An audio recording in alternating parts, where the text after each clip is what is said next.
You know, when it comes to case joinery, Dadoes are my preferred joint of choice. They're easy to cut with the table saw and they're strong. But when those panels get to such a size that they're unwieldy and they're not safe to cut at the table saw, that's when it's time to bring the tool to the workpiece. And I'm not talking about hanging your table saw upside down either. I'm talking about bringing your router in and applying it to your workpiece. And in the magazine, usually we do this with a straight edge. But recently, John, Phil, and I were huddled around John's computer looking at a tool manufacturer that just released a limited time, one-time tool. And it was a Dado Jig for a router. And Phil said, hey, that looks a lot like one we built in Shop Notes a number of years ago. And we started looking at it, and there's a couple of features on this jig that we really like, so we wanted to show you. So the first is the fence is adjustable, so you can use it to cut dados of any size. And the thing that really makes this cool is it's self-clamping. There's a built-in clamp that quickly adjusts, and then using a knob, it pulls that foot tight, so it self-squares to the workpiece, and it clamps itself in place. So today, I want to show you how to build this, so that way you have another option to an expensive one-time tool. So our router Dado Jig starts off with really two different parts. First, we have a pair of fences. And in the plans, these are hardwood, but here I made them out of plywood just because that's what I have. And those are going to receive these hardboard bases. Now, I've done a little bit of work to these fences over at the table saw. Both of them get a rabbet along the lower inside edge. That is to fit over the hardboard. And then one of those fences gets a groove on the back side. And that groove is sized to fit the 5/16 all thread. And that'll be used for the clamping mechanism later. So, with those rabbets cut, I'm going to glue those bases into place.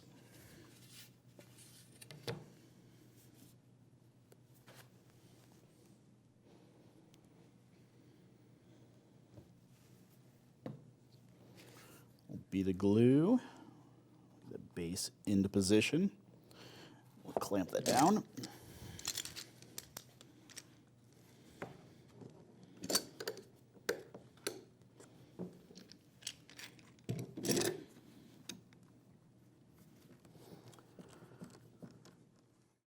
So before we do any more work on these, we have to first trim the hardboard bases down.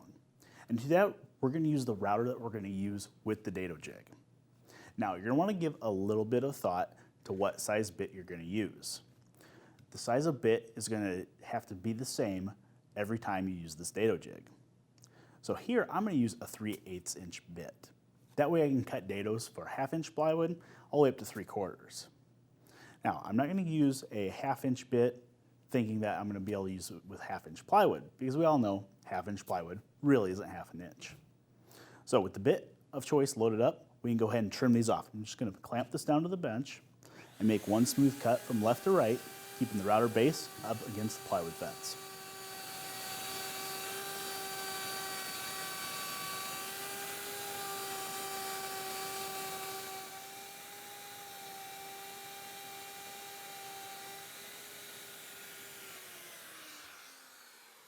So trimming the bases with the router really serves one purpose, and that is creating basically a zero clearance fence. That way when this jig is fully assembled, we can slide the fences in and out, and we know the edges of the fence is right where the router bit's going to cut. That way we'll have perfect dados every time. Now there are a few things that I did to these fences after I trimmed them to width. The first is going to be cutting a groove on the bottom side of the fence that has the slot for the threaded rod.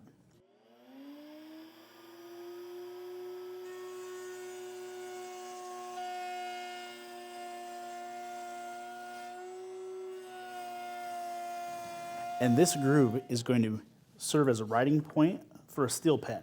And that steel pen is going to be on our clamping block, but we'll talk about that in a little bit. And in addition to that slot, I cut notches on both ends of this fence. You know, you see in the plans that it only calls for notches on one end, and that's for router bit access. And I added a second set, not because I accidentally cut them in the wrong spot, but because we're upgrading this, and I want to have access to the bit on both ends. We'll stick with that. So now we can go ahead and get these guys glued up. What we need to do is we need to create a couple caps, and I've done that here. Started basically with a wider blank, and I glued a narrower cleat on the bottom side. After those are all clamped up and the glue was dry, I went and cut them apart and rounded the corners. And these are basically going to serve as little braces on the top to hold everything nice and tight.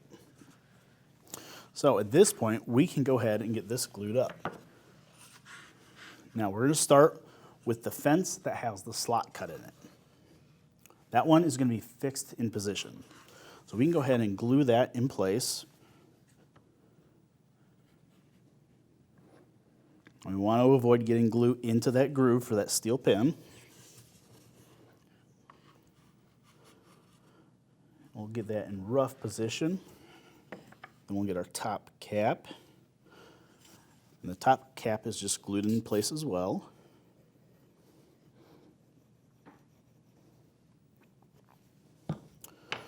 Let's throw a spring clamp on here.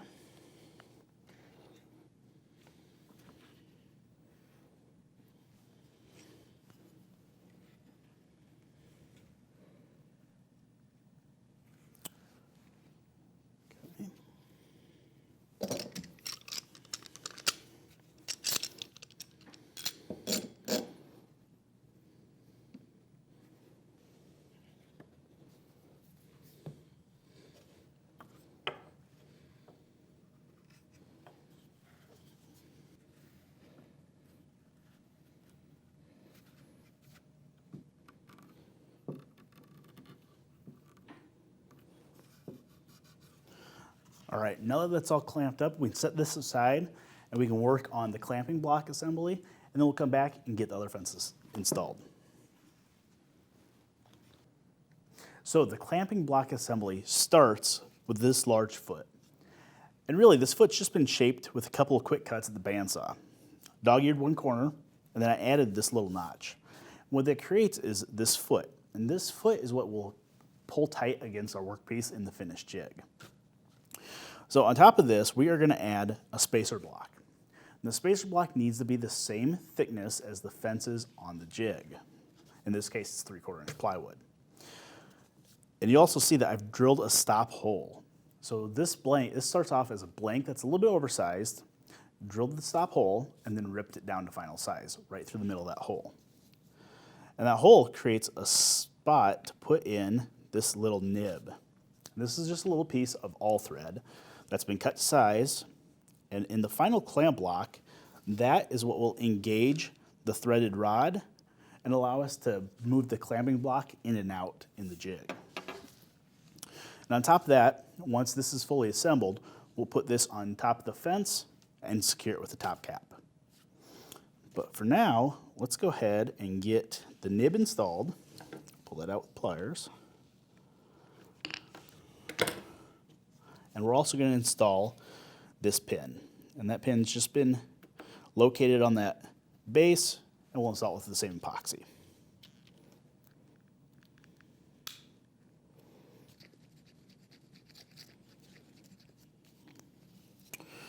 All right, for the nib, we're just going to put a little bit of epoxy inside that notch. And we're going to press that guy in.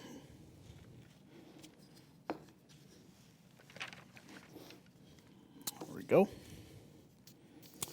Now we can go ahead and get that pin installed too, same way, just a little epoxy on it.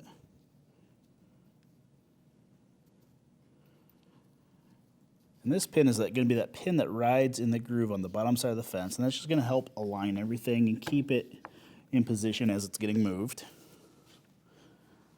All right, now let's get this block glued down.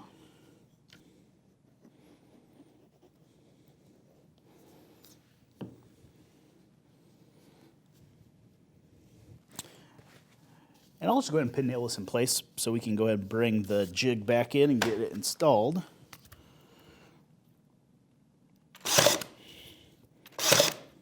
Okay. There we go. Now we'll grab the jig and get this installed, and then we'll install all our fence. All right, so now that our jig frame is all dry and it's out of the clamps, we can get installing a little bit of the assemblies. So the first thing we're going to do is we're going to install the threaded rod. And that's simply going to slip down the groove from the end all the way down through the opposite end. Okay. And we're going to secure that with a washer and a nut. Now that doesn't need to be terribly tight. And on this side, we'll go ahead and put a threaded knob just to hold that from sliding out. All right, now we can assemble this clamp, or install this clamp assembly. The first thing we're going to do is we're going to fit that pin to the groove on the bottom side. That'll simply slip in there. And then when we pivot in place, that little nib that we have in there will lock into the threads on the rod. Then we need to add a little bit of a spacer, because if I install this top cap tight on there, it's going to pinch this fence and it's not going to move freely like we want. So what I'm going to do is I'm going to grab a little bit of two-sided tape and I'm going to use that as some shims. The plans call for using veneer here, which would work just as well. I'm just going to add a couple of these in there though.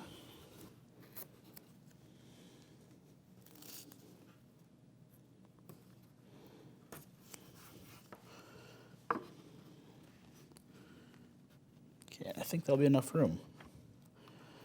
So now we can pre-drill that top cap and get that installed.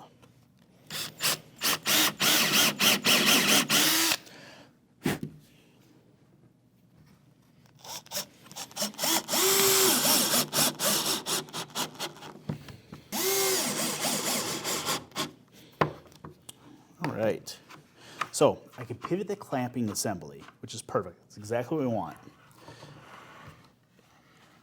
And then I'm going to pull this threaded knob off because we want a stopped knob on this end. That way we can bottom out the threads, and when we rotate it, this threaded rod will spin, and that will allow us to fine-tune the position of that clamping assembly. So now we can go to the opposite side fence.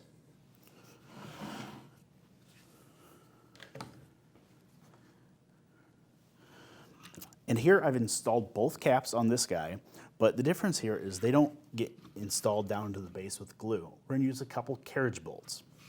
So I've cut a couple slots, and I did that by simply drilling the ends with a drill bit and then cutting away the waste in between, connected to with a jigsaw.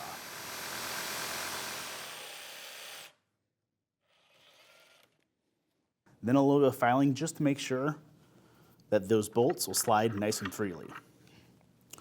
So now to get this guy installed, we're going to simply put those carriage bolts in.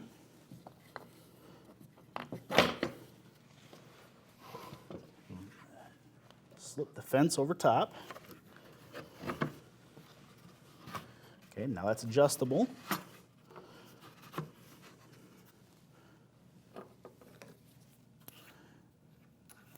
Then this will be held down with a couple knobs. And I can see that I'm going to need to make these slots a little bit longer so I can bring these fences completely together. But for this, that'll be a perfect starting point. I can fine tune it later.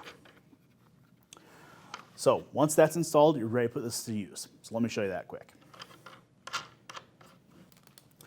So there we go. By widening those slots out a little bit, I have full adjustability on that thing. Goes down from nothing, clear up to able to cut a dado. It's 2 3/8 inches wide. Why you'd ever need to cut one that wide? I don't know, but you could. So it doesn't take a whole lot of time, a whole lot of effort, and you can have a self-clamping, self-squaring dado jig that's ready for your next project. Woodsmithplans.com. Hundreds of professional, high-quality woodworking plans right at your fingertips. Every single plan is presented as an easy-to-download digital package that includes pages of step-by-step instructions, full-color photos, illustrations, and exploded views, retail sources for hardware and supplies, plus a cutting diagram and materials list. Many plans offer handy video overviews and guides. Plus, we're proud to offer our plans in both standard and metric. Everything is here, from gorgeous heirloom furniture projects to handy shop projects and upgrades, clever, cost-effective storage solutions, as well as weekend projects and accessories that are great for gifts. All fully searchable and categorized for easy browsing. Woodsmithplans.com, everything you need for building fine woodworking projects.